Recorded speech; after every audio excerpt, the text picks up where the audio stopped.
Apply heading 230, runway 27 left. Clear for takeoff.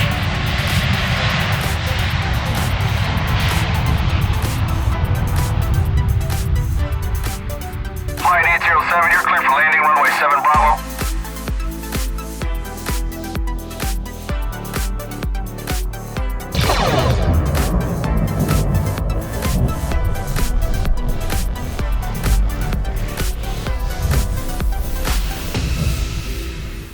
What's going on, miners? Welcome back to the �HOBBYistMiner channel. Well, we are still down here in Arkansas taking a look at Musk Miner's affiliate site, Immersion BTC. Dude, it has been such a cool experience. I mean, look, there's like an Army helicopter there. There's an airport right here. Like this whole area. Take a look at this. It's so cool. Like, just like, I've never been to Arkansas before. And it's totally different than, you know, Pennsylvania. Where we're located at. But today we're going to be talking with Ben. And Ben, we talked with him the other day, but I wanted to get some more deep dive for not only my interest, but also yours on day in the life as a farm operator, especially an immersion location. You know, I think it's so interesting. I see what I go through as a home crypto miner, and as I grow and scale and things I need to do day to day, things I check on, power, everything. But I'm really interested to see what it looks like from a large scale operation like this. So let's go ahead and talk to Ben. All right, guys, so we're here with Ben, and we've met with Ben before, and Ben is my favorite. So Ben is a mining farm operator here at Immersion BTC. And give us a quick rundown of the high level of your facility. Yeah, so we're a self-mined immersion facility. We're running 252 units right now. We'll be up to about 756 within the next 8 weeks. So yeah, that's it. You got a little bit to do, huh? A little bit of work left. Yeah. All right, cool. So let's go ahead and dive in and take a look at what the day-to-day life is for Ben and what he does here at the farm. All right, Ben, so give us the rundown. You get to the farm first thing in the morning. What are some day-to-day things that are on your routine list running a farm? Right, so first thing I like to do, I like to check my water temperature outside. Okay. Make sure my pressures are good on my large skid pump outside that pumps our water into these things. Then after I confirm that that's all good, I come in, check my oil temperatures then, make sure I'm looking through each container, looking for red lights, looking for units that are down. Now, what's your threshold for that? Like, does it fluctuate a lot, or is it pretty consistent? No, it stays pretty consistent. Every now and then, we might have something mess up like a traditional miner does. S19s are a little bit more divas sometimes, so they're harder to work with sometimes, but no, pretty consistently for about 3 or 4 months now, we've been running, and uptime almost 100%. Wow, that's impressive. Yeah, so I'd come through, check my oil temperatures. I'm looking to be around 55, 60 Celsius on my suction side of my oil. That I know that I'm doing its job with the heat exchange in the tank. Then I'd like to go down and check the temperatures on my switch panel down there, make sure nothing's getting overheated and those thermal barriers getting tripped. Make sure no funny noises coming from our booster pump down there, which should be running all the time. So that down there provides like the last amount of pressure through everything. It just boosts it up to get it through here and then back over to the tower. Got it. Because we have a pretty significant friction loss through our going from our 4-inch to 1-inch back to 4-inch tubes. I imagine. So we have a lot of pressure drop. So we had the booster pump to get us back over our 15, 16-foot threshold of our tower. Impressive. So you do a lot of coming in and just checking. So making sure that everything's working properly. And then how are you guys monitoring the miners day to day for performance or up down time? Yeah, foreman, like everybody else, it seems like in the industry right now. Using foreman, getting alerts wherever I am at home, but a lot of this, again, is automated, right? We're using VFDs for our pumps, VFDs for our tower fans, so we're not expending that energy when we don't need it. So we ramp up the fans as more heat comes on, and then turns it down. So saving costs there on our power at the end. Just making sure those kind of things are working. Again, using foreman, that's pretty standard, it seems to be, for our temperatures and all that, but again, our uptime is pretty close to 100% so far. and just again, kind of sit it and forget it right now is how it's been going. That's awesome. So two things, we'll go ahead and take a look at, you guys are expanding here, so we'll take a look at that.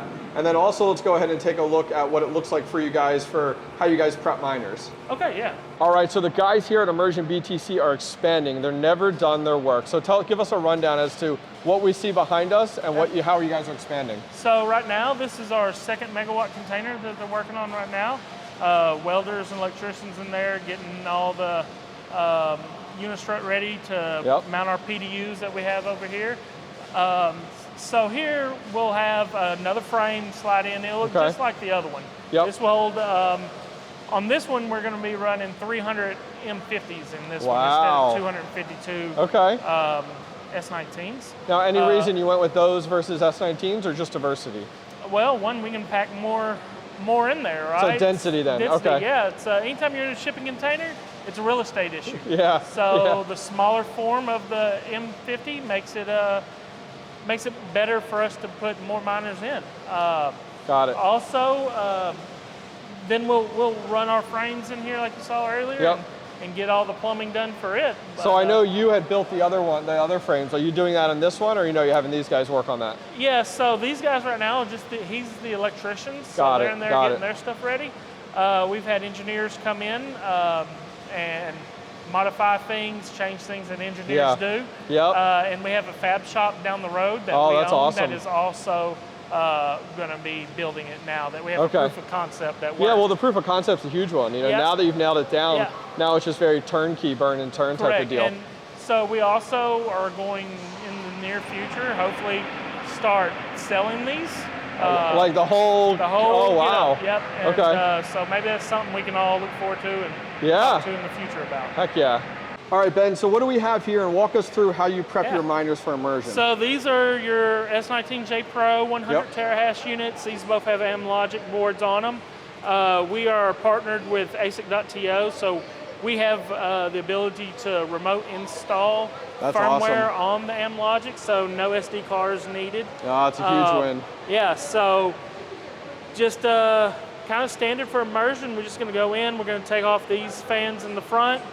Fans in the back. I like to open up my power supply. Take out each fans on the power supply. That's right, because you have 3 in there specifically. And because what we've learned, it sucks that heated oil back through the power supply, and that's really what we're trying to cool down more than anything. Right? It seems, isn't that funny how like the power supply is like the worst there? Yeah, so we just take the fans off of those, and this is kind of what it would look like afterwards. Just get them immersion ready if they're... But the fans would be off on the ones. Fans would be off on these, So fans are off, so you have no fans on the front, none on the back, you just have your hash boards in there. Correct, And then is there anything special you need to do with the unit or the power supply, or is everything in Foreman in order to like put it in immersion mode? Foreman's ready. Well, on 𝐴SIC.TO we use that. They have their immersion settings, so we just go in, have the auto-tune feature. We have the beta auto-tune feature right that's now. Nice, and that helps you get from that 100 to that 125. 125, right, but it also has auto-tune with it. So the configurations prior, you were having kind of fluctuations. Now with the auto-tune, it goes in and modifies every chip individually. Wow, so it auto-tunes at a chip level. And it takes about 8 hours to get it going right now. I think most recent, they've got it down to about a 2-hour period on their next update that's going to come out. But just get them prepped, cleaned. If they're not new, we buy everything new so far. But if not, we would prep them with some isopropyl alcohol, 100% ultrasonic cleaners, stuff like that. That's awesome. Sounds good. So I was talking with Ben, and I was curious on what in his day-to-day operations, what comes easier with immersion cooling as a farm operator, and then what are his biggest challenges he deals with every day? Well, I think the first thing that you can see is the big difference with immersion. We're standing here talking, and we're inches away from these miners mining Bitcoin. It's nice and quiet, just a little hum. That's all you get. And so you would never get that anywhere else. You couldn't stand in a 1 megawatt container and get that done, right? Nope. So just the safety aspect of hearing loss, stuff like that for your employees. That's the first thing that I would say that goes to it. the ability for us to control our heat much better, right? Yeah. Like it's pretty nice in here. Controlled, self-contained environment. Yeah. Right. So it's nice temperatures in here.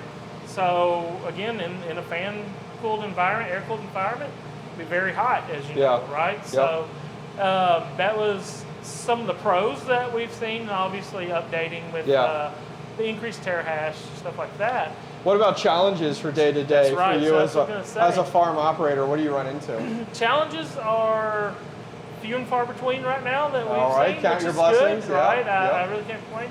It took a lot of R&D to get here, a lot of learning what is right and what is wrong. Hopefully we've overcome all that, but I think every time we build, we'll get better, right? So I think we'll learn something new on the next one, and so that's where the challenge comes in, is how to. We've got a baseline now. We were trying to strive to be better on our next on the next project and again, that's all on us right now, because this is a self-mined facility. And as we grow into the hosting side and grow into the sales side, we want to test that product on us before sending it out to a customer. So just learning that process every day is a challenge. Is the challenge in itself. Exactly. Yeah, I would imagine too. Like, you know, as you and I have talked about before, there's no manual for this. No. And literally, you know, there isn't these massive kits. You're building it as you go. Yeah. Which is, I think, you know, you kind of become a plumber and an engineer and electrician all along the way. I think the first thing anybody that's going to build their own farm, they need to. The first challenge is, you can build out all you want, but you can't go turn on the light when the utilities come. That's what we had to learn. We thought you built a facility and you called and asked for power, and they're like, here you go. So that was a challenge in itself, and that is probably the hardest challenge to overcome, whether you're immersion mining, air-cooled mining, any type of Bitcoin mining. So I think having a good electrician on board that understands what's going on and a good consultant with your utility company is key to all that. So so for you guys, you know, you have one container now, you're literally building the second one we talked about, and then how many containers do you think, you know, it seems like part of your day-to-day is growth. Growth, like growth is really what it is for you, and so part of your day-to-day is, I think, managing these people, contractors and stuff to continue to expand. So we have several guys that are working, subcontractors out for us, mechanical engineers that came in, put in water towers, stuff like that. Yeah, crazy. And that's just we plan on having 8 megawatts in here total, so we'll have 8 of these containers in here. Can't wait to see that. It's gonna be awesome. So and we're gonna be like a hybrid mine. There's gonna be some self-mining containers in here, and we're also gonna offer some hosting in here too. So I think going along with that and learning that side is going to be my next real big challenge. Because that just, anytime you're bringing on new clients, it's just a whole new world that you got to open up and maintain. Awesome. That is very cool. So then when you guys need to source your ASICs, you're working right now with Musk Miners in order to source those ASICs. What's that been like for you? That's correct. So don't tell them. I won't tell them. You can go ahead. You know, I was big to say. So I'll just tell a little story. Back when I first started this about a year ago, Friday night, 7:30, I called up Blake and I said, hey, man, I'm looking for some ASICs to buy. And I heard him answer the phone, his kid's in the background, and he's like, shh, I got to take this call. And I knew right then and there, I was like, hey, this guy's the one I want to work for. Good family guy. He's going to answer my phone call at Friday night at 7:30. That's awesome. Pretty important, right? And just having them work me through processes. So, again, that's who we use, and that's who also we're going to use him. You're going to go through him if we're going to host your service. Provide our services through hosting and stuff. He'll take care of a lot of that on the back front end. And of course, you can have my number and talk to me and stuff too. Of course. But yeah, just dealing with guys that I can call every day and just talk to them about not necessarily mining issues, but just about anything. And that's what I love about Musk Miners. Awesome. Well, let's jump over. We're going to talk to Chris from Musk Miners about how he sources these ASICs for these guys. Okay. All right, guys, I am out here with Chris from Musk Miners. How's it going, Chris? Good. How are you doing? Doing good. So we just talked about with the guys here at Immersion BTC about how they utilize Musk Miners to source their ASICs. So I wanted to chat with Chris a little bit. Tell us how that experience goes. So one of your affiliate farms reaches out and says, hey, I want to order X amount of miners. What does that look like? What starts to happen on your side? And then give us the whole rundown. Sure. So on our side, somebody will reach out, be like, I want X amount. Could be anywhere from 1 to a couple hundred. We first got to know what model they're looking for, how much money they're willing to spend, because in the crypto market, you know, prices are changing constantly every day. And so we got more of a overall budget versus an individual price. Got it. Correct. Okay. Because everything's changing every day. You know, it's hard for anybody to keep a solid price. And so we try and make sure that they have that cash available. Give them their options, and then source that equipment for them at the best price that we can find. Got it. So after we go ahead and one of those the farms pulls the trigger, says, hey, we're going to do this, what kicks off then after that occurs with you guys, after they've paid, and then what occurs on the Musk Miner side? Yeah, once they've paid, we get, you know, all the logistics figured out, finalized, and then, you know, we'll pretty much work with the client and the, you know, wholesaler on the arrival. And once they arrive, like I did down here, yeah, I heard that story. I think it's awesome. Hopped down, came out and helped them set up, you know, made sure the facility was, you know, if they had any questions on things, I was able to help them set up some softwares and stuff like that. And so, yeah, I heard the story. It's super cool to hear that, like, Musk Miners went ahead and they not only helped them source them, and it wasn't just like hands off after that. It was like, okay, you got them in, let us come down and help you install them, which I thought was like definitely going that extra mile, which I think is really cool. So for you, in the bear market versus the bull market, has sourcing become significantly different between then and now?